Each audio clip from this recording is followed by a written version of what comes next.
жылыга Кыргызстан 30 жылдан бери 2 айлык көрктөндүрүү кампаниясы жүргүзүлөт Кыргызстанда. Бүт айыл кыштактардан шаарларыбызга чейин.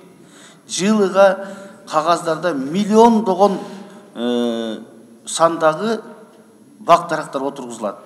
Бирок анын өсүүсү, көктөөсү кандай болуп атат, аны менен иш жок. Биз отургузуп атабыз, бирок ошолордун көктөп өсүп кеткени ашып кетсе 15%, ашып кетсе.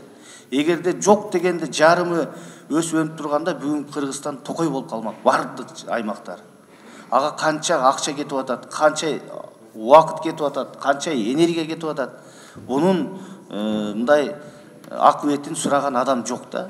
Мамлекеттик орган жок. Ошон үчүн мындан кийин ошондой иштер дагы жөн эле жасалбастан ар бири мындай максаттуу, анан ошо эгилген бак дарактын бардыгы болбосо дагы көпчүлүгү көктөп бүрдөп кеткидей иш алып барышыбыз керек да.